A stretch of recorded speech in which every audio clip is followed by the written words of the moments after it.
Daily entertainment news থেকে।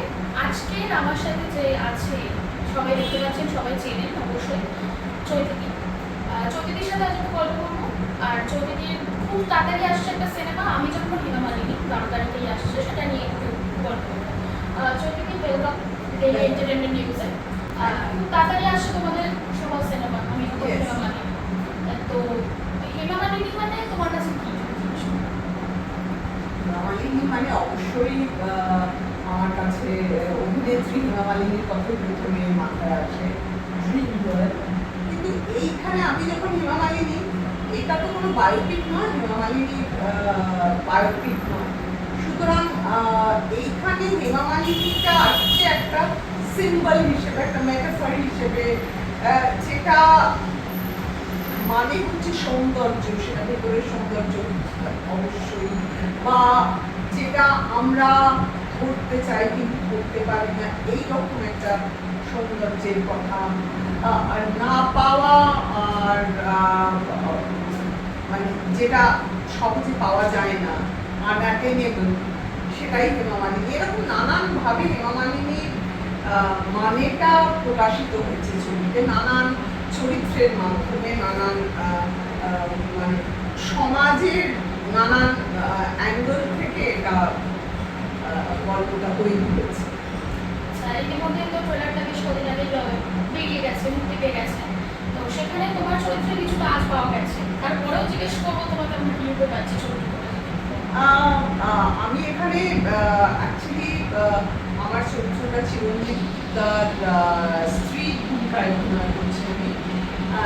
চরিত্রটির নাম হচ্ছে নন্দিনী। নন্দিনী তো আমাকে 25 বছর ছাড়ে না, রক্তকরবী নন্দিনী। কিন্তু এই নন্দিনীর সঙ্গে আমি যে 25 বছর ধরে যে নন্দিনী করি, তার আকাশ আর পাতাল ফারাক। সুতরাং এই নন্দিনীকে আপনারা প্রায়শই সমাজে বিভিন্ন জায়গায় দেখতে পান, আপনাদের খুব চেনা পরিচিত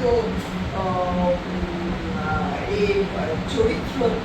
সুতরাং আমি বলবো যে হ্যাঁ, এই চরিত্রটার মধ্যে একটা মজা ছিল, অভিনয় করার একটা ছোট চরিত্র, ক্যামিও চরিত্র, কিন্তু এই চরিত্রটা আছে বলে অনেক কিছু বলতে চাই।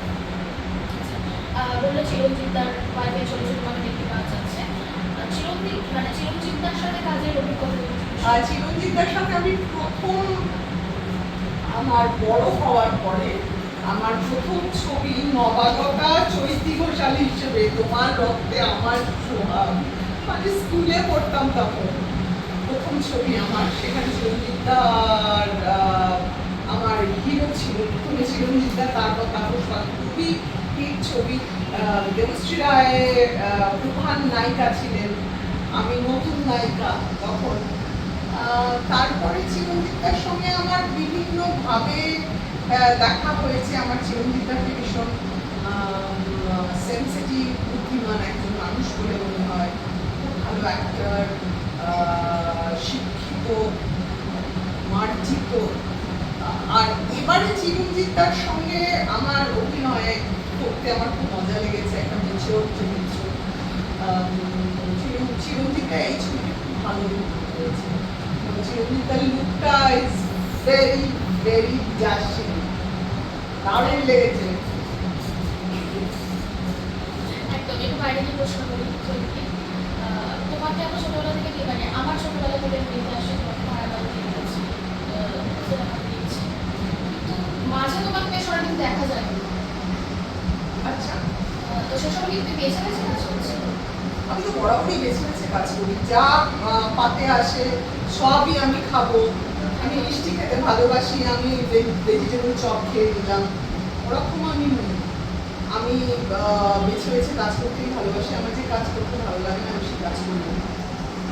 তারপরেও তো আমি শুধু অভিনয় করে বেঁচে আছি, আরও নানান রকম কাজের সম্প্রতি আমি পরিচালনা করতে শুরু করেছি। কিন্তু তার আগে তো অভিনয় করে সেফটি থেকে বাড়ি গাড়ি সবই তো আমি অভিনয় করে করেছি।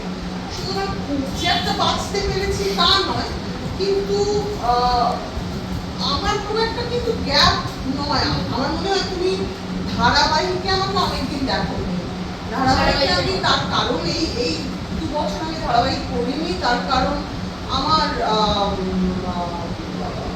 ছবি, নিজের ছবি, প্রথম ছবি আমি ডিরেক্ট করছি, বিপুপর্ণা সেনগুপ্ত আছেন এবং ওনারই হাউসের ভাবনা আজকালের প্রোডাকশন, সেই ছবিটি আমি করার জন্য আমি সময় নিচ্ছিলাম। প্লাস ধারাবাহিক সম্পর্কে আমি মানে আমি এটা বলতে পারবো না যে আমাকে ওনারা খুব ভালো চরিত্র দেননি।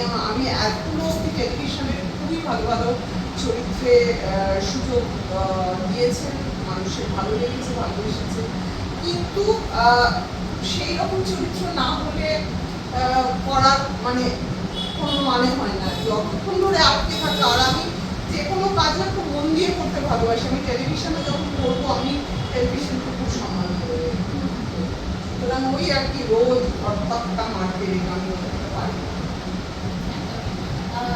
অভিনয় ছাড়া তোমার অভিনয় ছাড়া অবসর সময় আমার খুব একটা অবসর সময় থাকে না।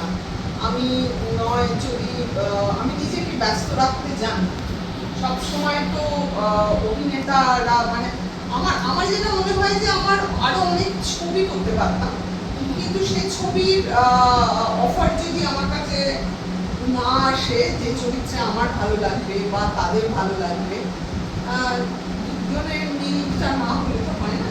তো সেটা আসেনি, তাই করা হয়নি, কিন্তু তবুও তার সত্ত্বেও যা যা করেছি সেটা কিছু কম নয়। এবং আমি থিয়েটার করতে ভালোবাসি, আমি ঘর সংসার করতে ভালোবাসি, আমি রান্না করতে ভালোবাসি, ঘর সাজাতে ভালোবাসি, একদমই তাই। আমার সেকেন্ড মানে এর পরের কোশ্চেন এটাই ছিল যে তুমি তো থিয়েটারও করতে একসময়, মানে এখনো যুক্ত আছো কিনা তার না সাথে? ভীষণভাবে। আমি রক্তকরবীতে নন্দিনী 25 বছর ধরে করছি। আমার বাবার দল অফবিট থিয়েটারটা আবার আমি শুরু করেছি, বন্ধ হয়ে গিয়েছিল।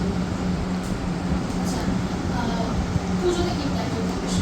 পুজোতে মোটামুটি ওই আর কি সবার যেরকম থাকে, বন্ধু বান্ধব, ছেলে ফিরছে, মজাই হবে, আনন্দ হবে ফ্যামিলির সঙ্গে। আমি পুজোর সময় খুব একটা শপিং করি না, বাচ্চাদের জামা কাপড় কিনে আমি সারা বছর শপিং করি। আমার এখনো অব্দি 12-14টা শাড়ি আমি ছুঁতে পারি না।